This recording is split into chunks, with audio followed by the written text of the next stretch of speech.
A editora Ultimato, no último semestre de 2016, lançou uma série chamada Ciência e Fé Cristã. É uma parceria com a Associação Brasileira Cristãos na Ciência, cujo objetivo é estreitar os laços entre a fé cristã e a ciência, manter um diálogo e, através de publicações, trazer esclarecimentos e fazer com que essa relação seja a mais saudável possível, o mais ideal possível. São 6 livros até agora que foram editados e eu adquiri um deles.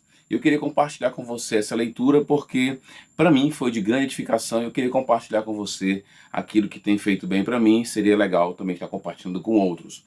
O livro que eu faço menção é esse aqui, Mentes, Cérebros, Almas e Deuses. Tá?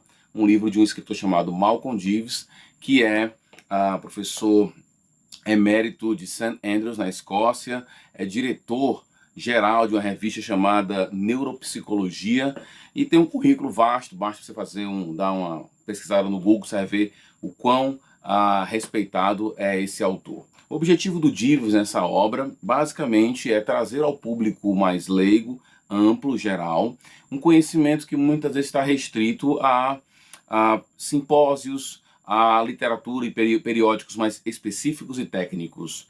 Ele revela no próprio livro que tinha contato com esse conhecimento e muitas vezes não via esse conhecimento chegando às pessoas. Ele então escreve esse livro num modelo mais suave, na leitura fluida. Ele cria um personagem fictício, que seria um estudante de psicologia nos seus primeiros dias, um estudante cristão de psicologia e que tem suas crises, suas dúvidas, compartilha suas aulas, as novidades que estão surgindo, novas literaturas e tudo mais. Então é uma leitura fácil porque é uma correspondência fictícia que nos ajuda a acompanhar a leitura com muita facilidade. São muitos os temas que são tratados, mas ao longo da obra ele vai nos dando algumas advertências interessantes. Primeiro, ele nos adverte, por exemplo, com respeito à mídia. Em vários momentos, acho que em 4 a 5 momentos da obra, ele vai falar sobre como a mídia tem sido um papel negativo.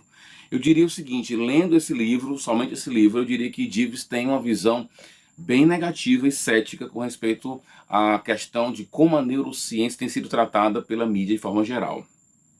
Disso eu implico e tiro uma lição para mim. Se você quer realmente saber algo sobre neurociência, certamente a mídia, programas de televisão, esses programas mais rápidos, mas eles não têm a condição de refletir a complexidade de um assunto ligado à neurociência, por exemplo, a relação entre a mente e o cérebro.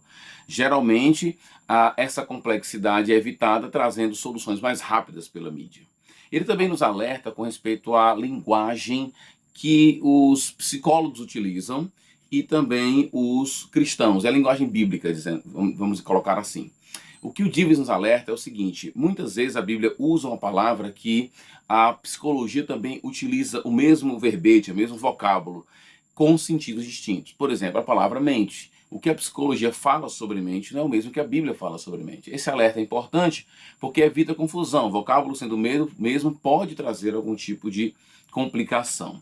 Uma outra advertência, um outro alerta que ele faz ao longo de toda a obra, eu percebo isso que é uma luta do Jeeves, é evitar algum tipo de reducionismo.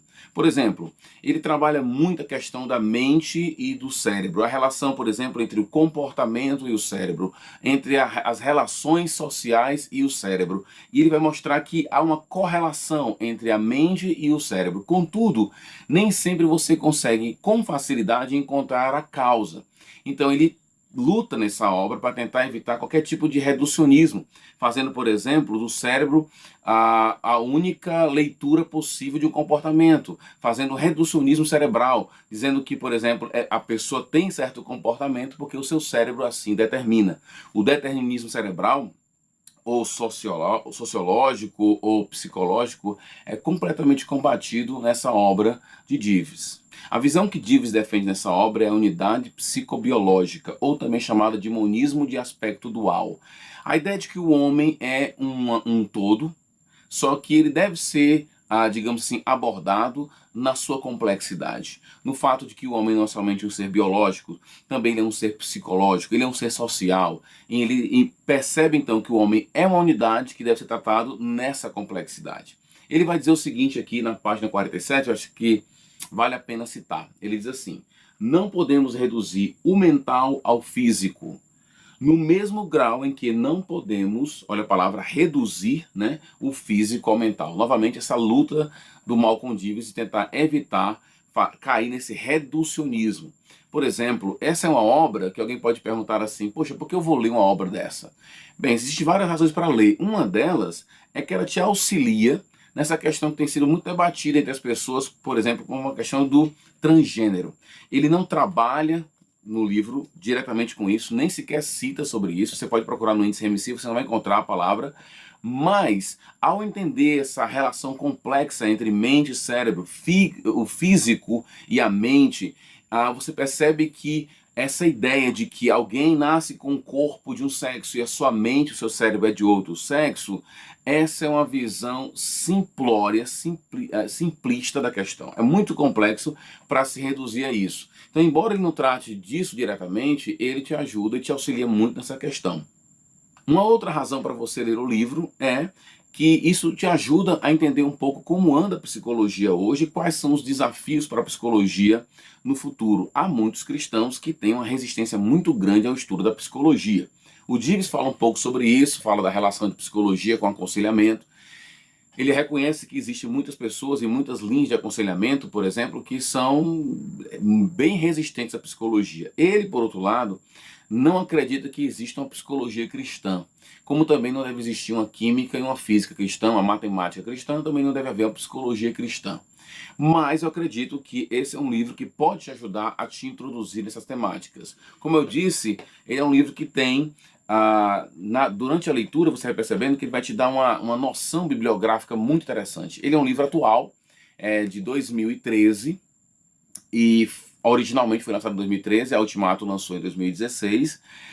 Então a data é curta, né, o intervalo entre a edição original e a que nós temos, e os dados que são colocados, que são bem atuais, nos ajudam muito.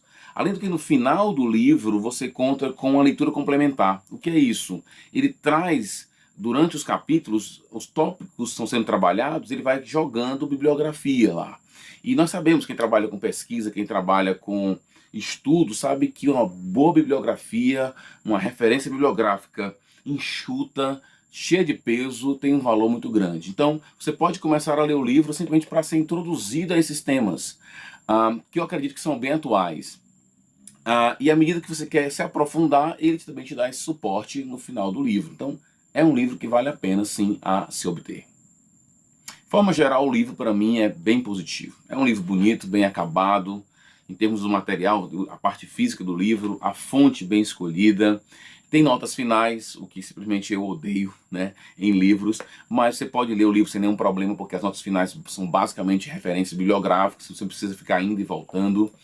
Eu acredito que o livro, no sentido geral, é excelente, e eu estou fazendo esse vídeo exatamente por isso, porque eu gostei muito do livro, ele me trouxe muitas informações interessantes. Contudo, eu acredito que algumas pessoas terão resistência ao ler esse livro e outros possíveis livros da série. Eu não conheço todos, eu conheço, por exemplo, o autor do Deus e Darwin, que é o Alice McGrath, que é evolucionista, assim como o Divers.